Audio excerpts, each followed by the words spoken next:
오늘 하나님의 말씀 본문은 창세기 34장 1절에서부터 12절까지 내용입니다. 오늘 말씀의 제목은 왜 택함받은 자에게 이런 일이, 왜 택함받은 자에게 이런 일이 벌어질까, 그런 제목입니다. 1993년경에 서울대학교를 졸업하고 한동대와 미국 노트르담 대학에서 미국 법과 국제법을 공부하여 조선일보와 그 다음에 한동대 초빙 교수를 거쳐 현재 법치와 자유민주주의 연대 사무총장과 BON 뉴스 대표로 있는 김미영 교수가 자신의 서울대학교 시절을 이렇게 얘기하더라고요. 자기네 학교, 그러니까 서울대학교 학생들 거의 모두가 NL이나 PD에 가입하거나 그 모임에 참석했다는 거예요. 소위 운동권이라고 하는 애들의 활동이 그때 당시 굉장히 엄청났다는 것이죠. 그래서 서울대학교 학생들이 거의 다 물들어버리고 말았다는 겁니다. NL은 National Liberation, 그러니까 민족 해방의 약자예요. 그리고 PD라는 말은 People's Democracy, 민중주의의 약자예요. 민중의 정치 참여를 확대하는 것을 말하고 있는 거죠. 그런 운동을 얘기해요. 이 두 단체가 모두 공산주의를 만들고 일으킨 마르크스주의와 레닌주의의 기초를 하고 있습니다. 기반을 두고 있습니다. 그러니까 학생들 거의 모두가 그런 강의를 한 번쯤 듣거나 그런 곳에 가입을 해서 활동을 했다는 거예요. 그러나 자기는 하나님, 예수 그리스도를 부인하거나 없다고 하는 어떤 단체나 모임 등에는 절대로 가지를 않았고 가입을 하지를 않았다는 것입니다. 여러 가지 거짓말로 그들은 이끌어 가기도 하고 사인을 하기 위해서 가입을 시키기도 했는데 자기는 안 했다는 거예요. 그만큼 자신의 하나님을 믿는 신앙심이 깊었기 때문이다 라고 지금 고백을 하고 있습니다. 사회주의, 공산주의 자체가 하나님을 배척하는 이론이고 그러한 사상이기 때문에 그것은 인간 마음속에 자리 잡은 또 다른 신, 우상이라는 것이죠. 그래서 절대로 그곳에 가지 않았다는 것입니다. 어찌 구원받은 자가 그런 곳에 갈 수 있겠어요? 그래서 그분은 그 후로 공산주의, 특히 북한을 연구하는 그런 전문가가 된 것입니다. 김명 대표가 대학생 시절이었을 때 저희 두 아들은 모두 고등학생이었어요. 아마 그분이 졸업할 무렵에 아마 대학교를 들어갔을 것입니다. 우리 큰아들은 80년대, 90년대 공부를 하는 사람들은 모두 그 영향을 받은 것입니다. 그래서 현재 대한민국의 40대, 50대와 60대 중반까지 국가 정체성과는 전혀 다른 사상의 영향을 받은 거예요. 국가가 건립되고 지금 오늘 금년이 몇 년이 됐습니까? 77년이 됐습니다. 그 중에 25년을 완전히 빼앗긴 거예요. 그러니 지금 사상과 이념이 대립하여 불안한 나라가 된 겁니다. 아주 지구상에서 가장 불안한 나라 중에 하나예요. 지금 대한민국이. 언제 대한민국이 그렇게 됐는지요. 우리는 자유민주주의다, 우리는 자유롭다, 우리는 평안하다 라고 할 때 한쪽에서는 썩어 들어가고 있었던 것입니다. 바로 미국도 그것과 다를 것이 없어요. 왜 트럼프가 저렇게까지 할까? 바로 공산주의 때문에 그렇습니다. 또 한 가지는 뭡니까? 이슬람 때문에 그렇습니다. 그것이 미국 내에 들어오게 되면 미국을 파괴할 뿐만 아니라 분열시키고 완전히 나라로 떨어뜨릴 것이기 때문에 그래서 그것을 막기 위한 거예요. 하나님이 세우신 나라 대한민국이 어찌 이렇게 되었을까?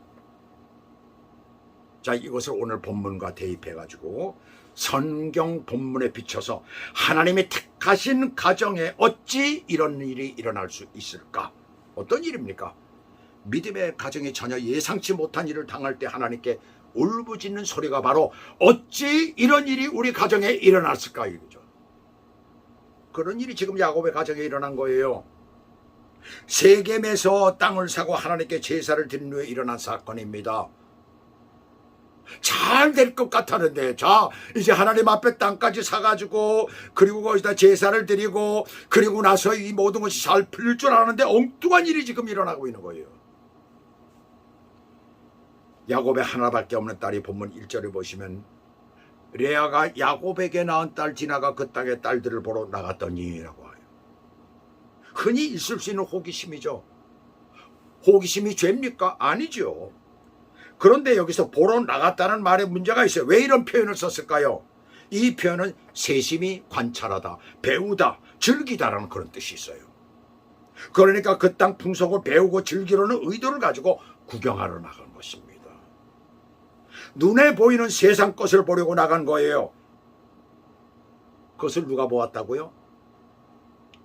그러면서 길거리를 기웃기웃하며 돌아다니는 것을 누가 보았다고요?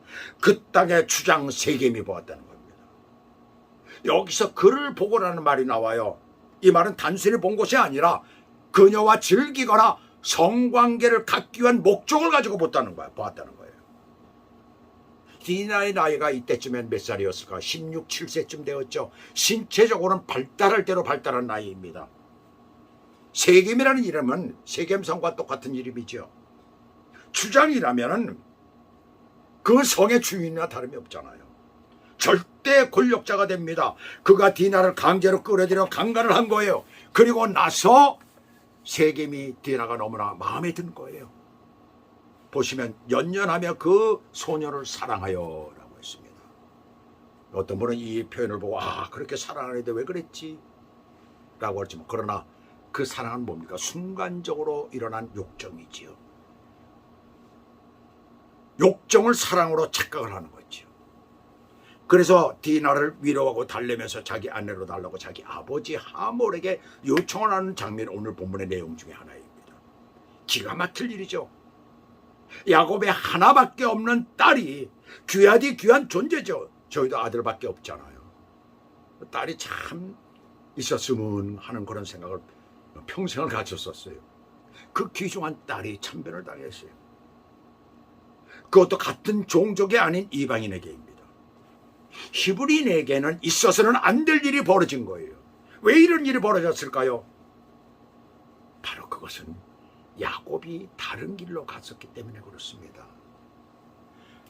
자, 여기에서 무엇이 잘못이냐고 물어볼 거예요. 세겜에 도착하고 그 땅을 사서 먼저 제단을 만들고 하나님 앞에 제사를 드리며 엘로의 이스라엘이라고까지 부르며 자신의 신앙을 고백했는데 대체 무슨 말이냐는 얘기죠. 하나님이 원하시는 것은 세겜이 아니라 베델이었던 것입니다. 숲곳에 머물고 세겜으로 올 때까지 시간이 좀 어느 정도 흘러들 것이에요. 그런데 베델로 향하지 않고 세겜으로 왔던 것입니다. 바로 여기에 큰 문제가 있었던 거예요. 신앙의 길은 내가 하나님을 만나고 내 뜻대로 사는 것이 아니라 하나님의 뜻대로 사는 거예요. 무엇이 잘못되었을까요?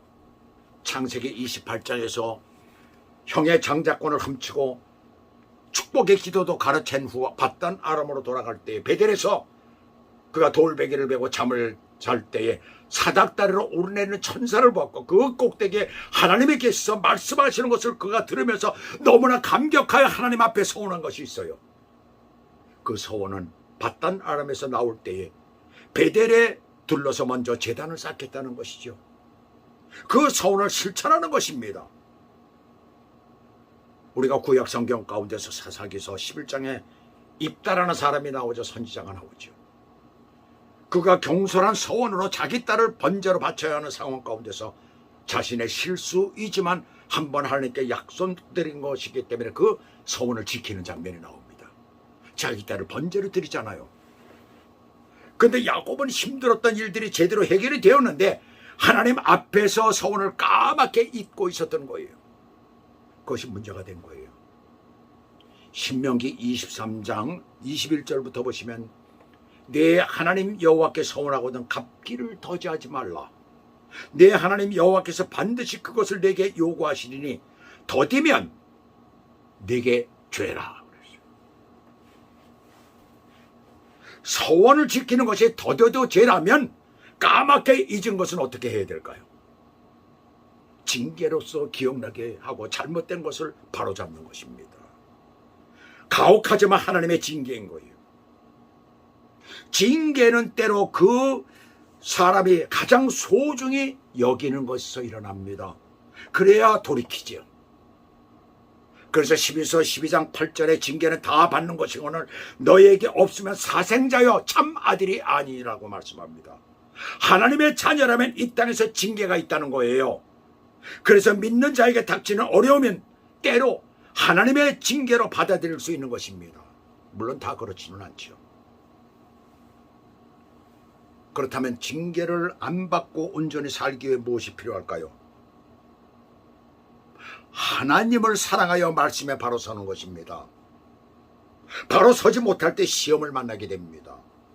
야곱의 이 엄청난 사건을 기록한 모세는 출애굽이 끝나갈 무렵에 신명기를 기록하면서 6장 4절에서 이렇게 말씀합니다. 이스라엘아 들으라. 쉐마 이스라엘아 그러죠. 쉐마 이스라엘이라고 하면서 아마도 야곱의 딸 디나의 사건을 떠올렸을 거예요. 그래서 신명기 6장 4절에서 9절까지 해서 먼저는 하나님을 온 몸과 마음을 다하여 사랑하는 것이고 바로 네가 그렇게 하라는 것입니다. 하나님을 사랑하는 마음을 마음에 새겨 내 자녀를 그렇게 가르치라는 거예요. 이렇게 말씀에 청정하고 지키고 돌아오면 내가 가진 것과 하는 모든 일들을 복되게 하고 만일 마음을 돌이켜 듣지 아니하면 내가 망할 것이다 라고 이렇게 말씀하고 있습니다. 여러분 망해야 되겠어요? 예수 믿고? 예수 믿는다고 하면서 망해야 되겠습니까? 복을 받아야지요. 내가 또한 나의 자녀가 복을 받기 위해서는 먼저 부모가 신앙의 본을 보여야 하는 겁니다. 디모데 전서 3장 4절을 보시면 자기 집을 잘 다스려 자녀들로 모든 공손함으로 복종하게 하는 자라야 할지며 누구의 조건입니까? 감독의 조건이에요. 한마디로 목사님들의 조건입니다. 부모의 조건도 마찬가지인 것입니다. 오늘 본문에서 야곱의 딸 디나가 혼자 세겜성을 누비고 다녔다는 것은 그 가정의 부모의 자녀 교육이 잘못됐다는 것을 말하고 있는 거예요. 오늘날도 딸 키우는 가정에서 딸을 함부로 다니게 안 합니다. 못하게 하죠. 또한 현대 젊은 부부들은 아이들을 자유롭게 최대로 존중하면서 또 한 번 때리지 아니하고 한 번도 때리지 아니하고 곱게 키운다고 하지만 실제로 아이들이 잘못되는 경우가 너무나 많아요. 인내심도 없고 예의도 없고 남을 배려하는 마음도 없는 아주 이기적인 아이가 되어버리고 맙니다. 실제로 그렇더라고요 보면. 그런데 미국의 중산층의 어떤 아이들을 보면 가정에서 굉장히 엄격합니다. 용돈도 절대로 많이 주지를 않아요. 잘못을 하면 거기에 대한 징계가 있다는 것을 아이들에게 가르치고 있습니다. 그것을 알게 하는 거예요. 여기 본문 보시면 밖에 나갔던 딸이 사고가 나니까 야곱은 딸이 더럽혔다는 말을 듣고 5절에서 자기 아들들이 들에서 목축함으로 그들의 돌아오기까지 잠잠하였고요. 가장으로서 전혀 대책이 없었던 거예요.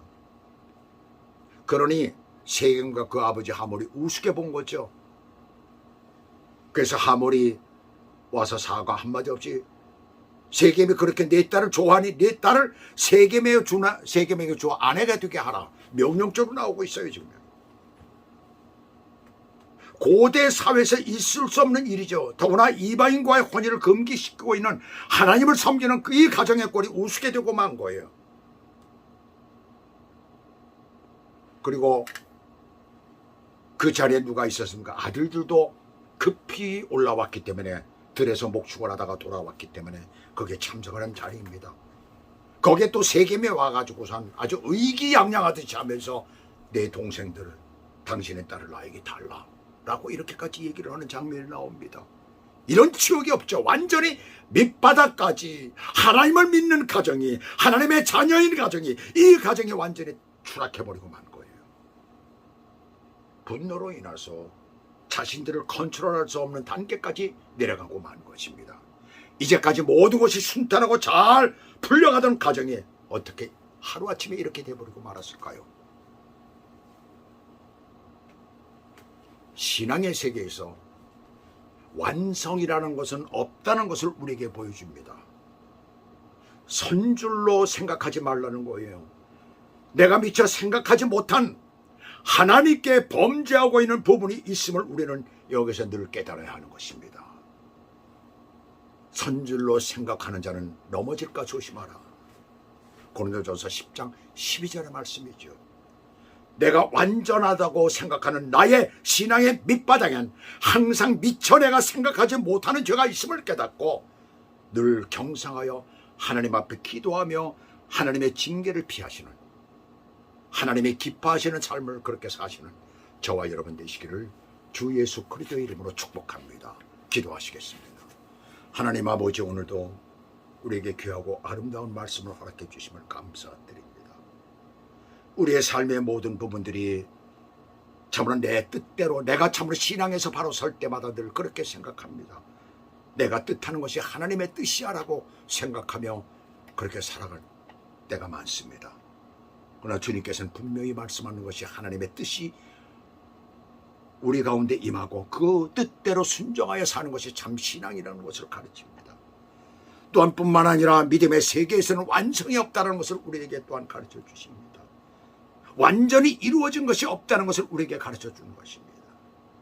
우리가 이 땅에 살면서 이제는 다 되었다라고 생각하는 그런 단계가 없다는 것을 우리는 늘 생각하며 하나님 앞에 늘 깨어서 기도하고 하나님의 가까이 나아가는 저희들이 되도록 인도하여 주시옵소서.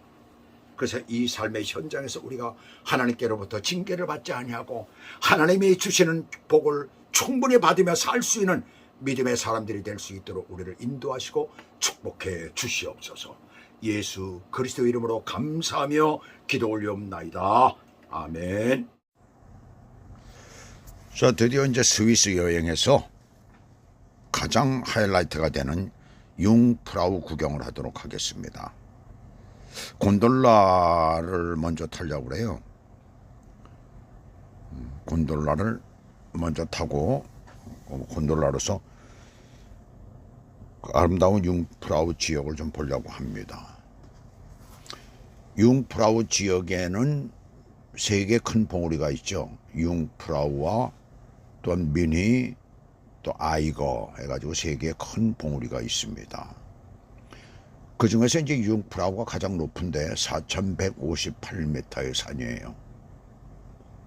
융프라우 요후라고 하는 것은 융프라우 산에 있는 기차역으로 3,454m에 있습니다. 유럽에서 가장 높은 기차역으로 알려져 있죠.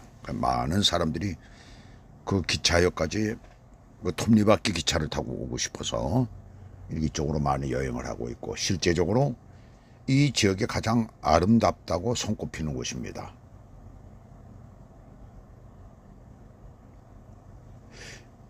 인터라켄에서 열차를 갈아타고 그리고 그넨델벨트로 와가지고 거기서 또 버스를 타고 기차역에 있는 데까지 가서 그 그 열차를 타고 그리고 이제 그 융프라우 요후까지 이제 이렇게 가는 거죠.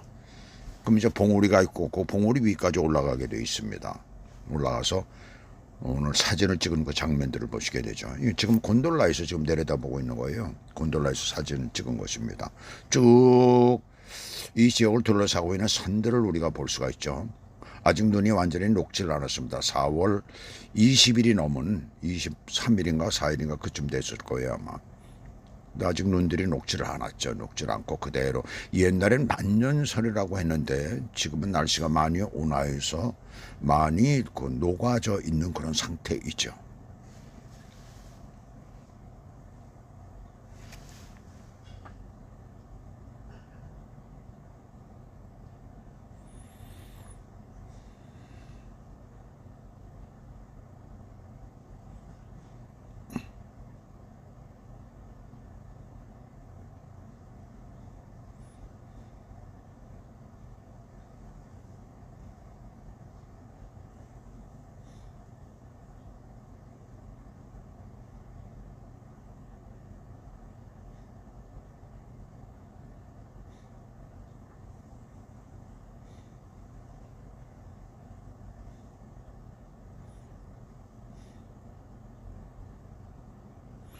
길들이, 차가 갈 수 있는 길들이 저렇게 있습니다.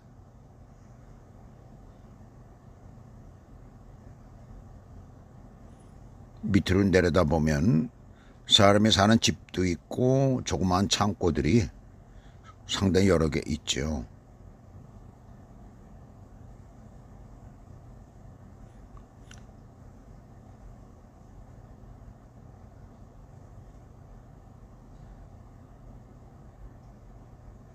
뭐 창고는 여러 가지로 이용이 되겠죠. 겨울 동안에 짐승들이 먹을 수 있는 지피나 뭐 이런 것들을 쌓아놓기도 할 것이고, 또 음식을 저장하는 그런 것들도 있을 것이고, 뭐 여러 가지로 활용이 될 겁니다. 그래서 조그마한 집 모양으로 되어 있는 것들은 거의 창고이고, 조금 규모가 크면은 사람이 사는 집입니다.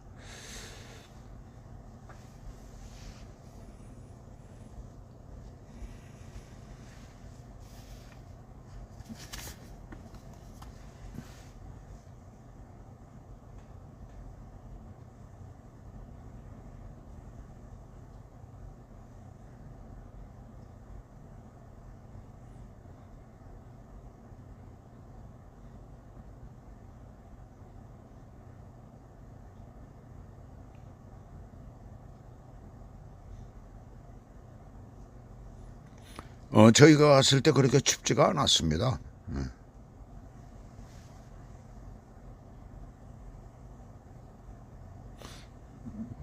그렇게 두꺼운 옷을 입지는 않았지만, 그런데도 추운 걸 별로 느끼지를 못했어요.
이 스위스는 본래 이 물가가 상당히 비싸기로 유명하죠.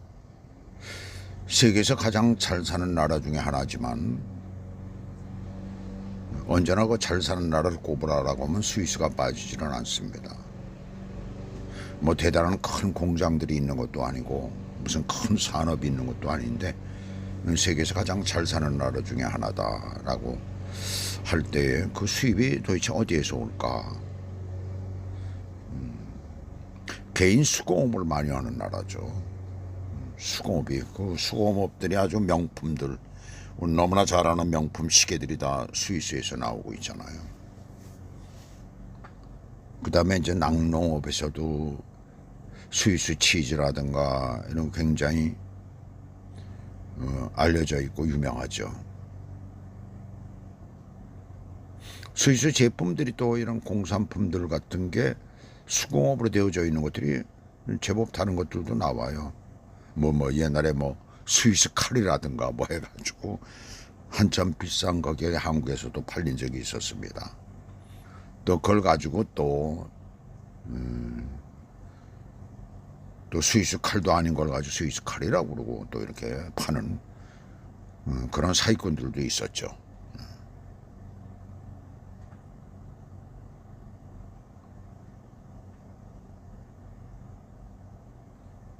연간 스키어들이 굉장히 많이 오는 곳이기도 합니다.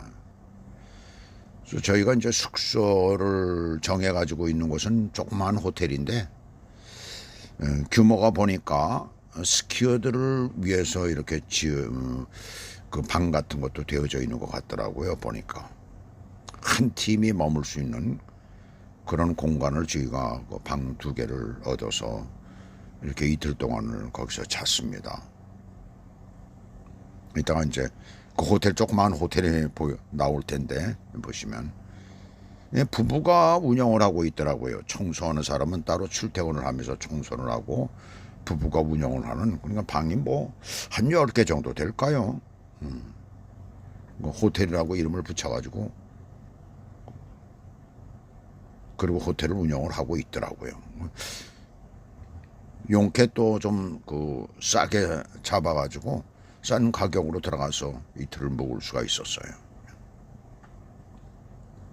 시설은 별로 그렇게 썩 좋은 편은 아니었죠. 제대로 된 큰 뭐 좋은 호텔이 아니었기 때문에.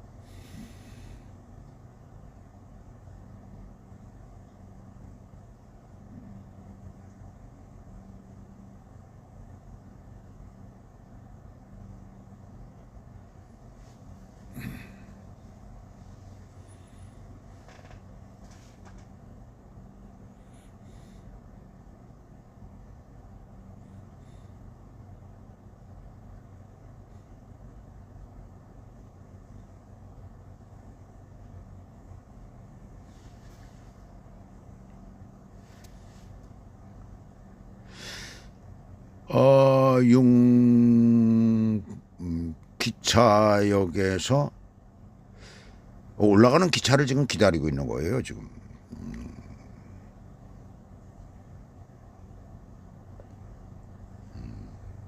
시간이 딱 정해져서 운영이 되기 때문에 그 시간까지는 기다려서 차가 오면은 이렇게 갈아타는 거죠.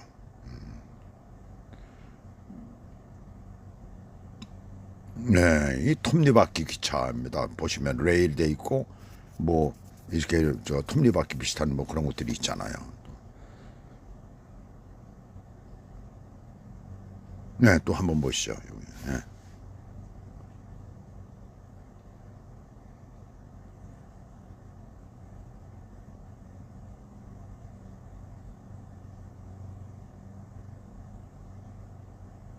몇십 분을 여기서 뭐 한 20분 이상 20분 이상 기다렸나요? 그번에 사진을 많이 찍었습니다.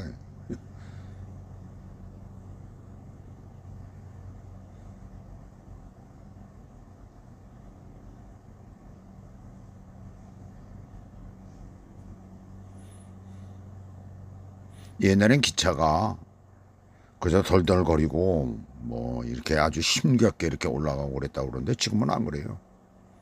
잘 올라갑니다. 아주 부드럽게.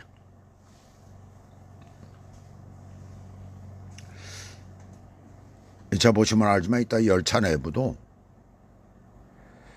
굉장히 깨끗하게 아주 잘 되어 있어요. 편안하게 의자들도.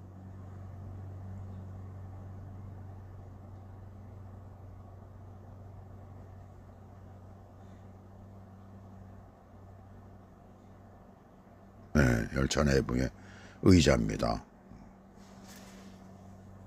의자 고급지죠.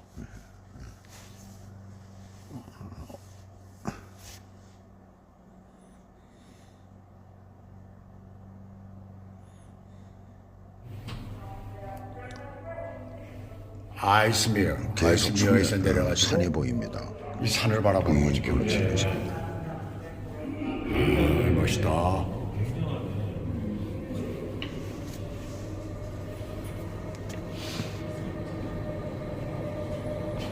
어우, 맨.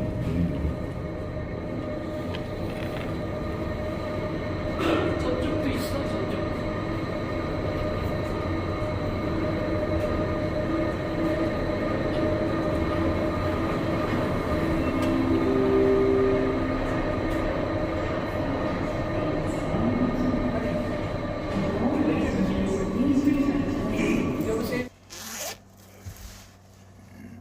융프라우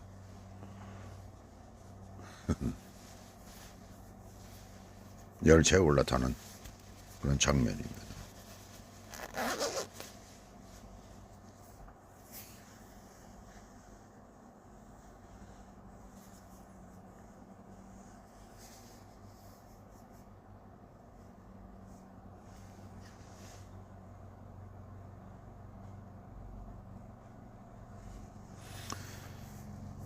열차에서 내려가지고 그 기차역 바로 위에 이렇게 쭉 이렇게 전망대는 아닌데 그 평평한 곳이 있어요. 거기까지 올라가는 겁니다. 지금 일로 가면서 이제 무슨 아이스 무슨 통로라고 해가지고선 그것을 이렇게 지나가는 곳이죠.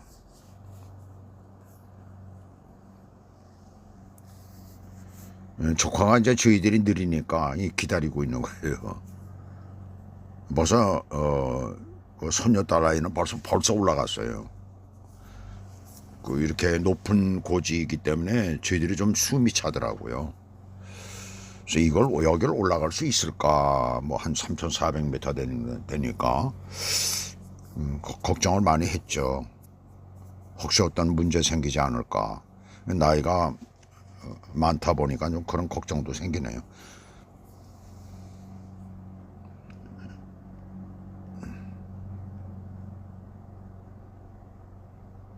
그래서 스틱을 가지고 거기 언덕에 올라가는 그 부분에 이 찍은 게 어디로 가는지 없네요.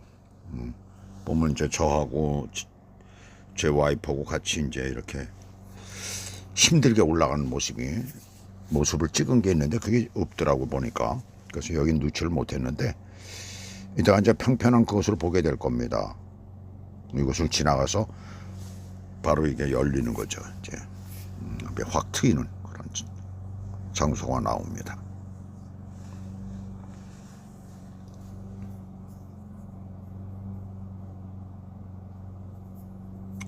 이건 지금 이제 건물 안으로 해가지고 이렇게 들어가는 거예요. 들어가서 나오는 그 입구가 있습니다.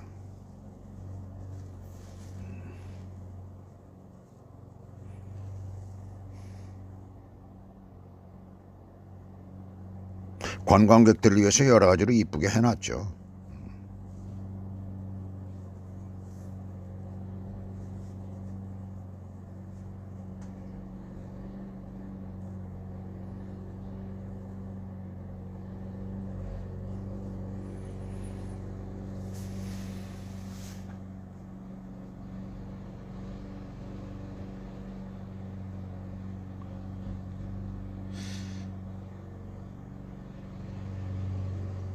저희가 제대로 씩씩하게 걷질 못하니까 조카가 좀 힘들었을 거예요. 그런 부분이.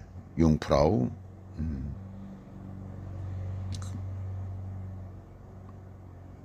관광객들을 위해서 여러 가지로 잘 해놨죠.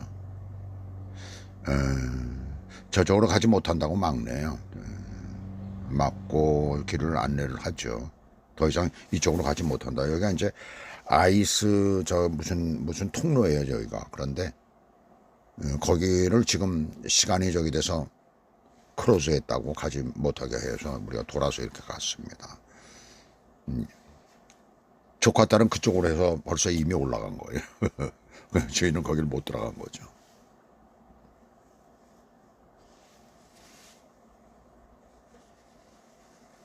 네, 밖으로 나온 겁니다.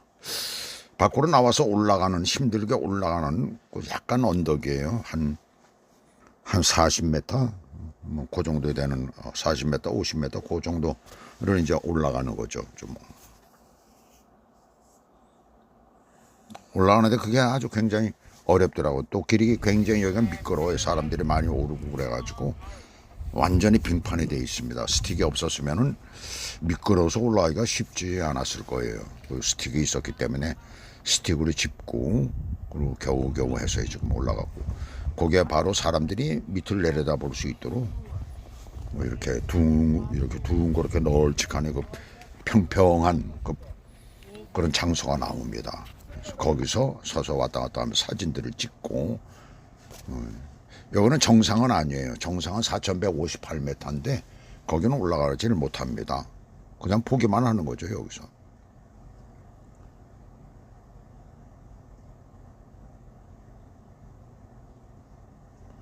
이거는 다른 장면이 또 나오네요. 아까 거기까지만 보였고 깃발 있는 부분을 보였고 이거는 곤돌라에서 내려오면서 찍은 것 같은데요. 사진이.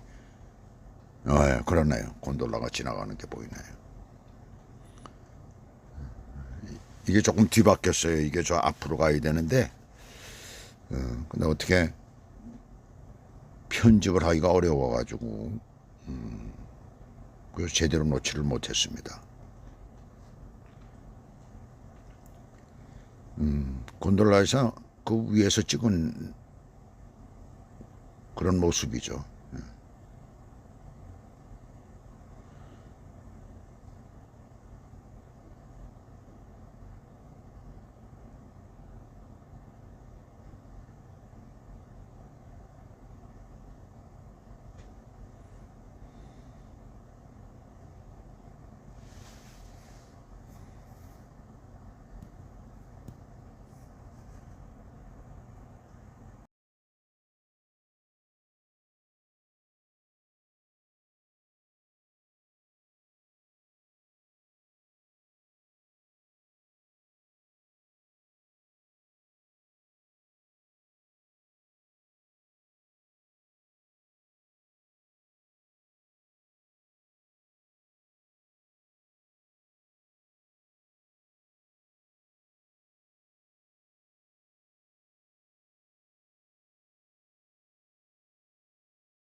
밑으로 내려와서 이제 찍은 사진입니다. 영상입니다. 버스들이 이렇게 있죠. 버스 터미널이 있고 그 열차 타는 데까지 실어다 주는 그 버스입니다. 다 무료죠. 여기서 무료 요금을 내면은 다 무료로 타고 아닐 경우에 일일이 다 돈을 내야 됩니다. 저희가 묵었던 그 호텔이네요. 조그만 호텔이에요. 호텔에서 찍은 창문에서 찍은 그 사진이에요. 호텔 건물 그냥 일반 집도 있고 호텔들도 있고 그래요. 근데 조그만 호텔인데 일반 집들 모양 그렇게 되어 있습니다. 호텔에서 찍은 사진들입니다. 이 풍경이 너무나 좋죠. 네, 호텔 입구네요. 조그맣게 샀네요. 네. 네. 바로 이 호텔이 조그맣죠. 예, 동영상은 여기까지입니다. 감사합니다.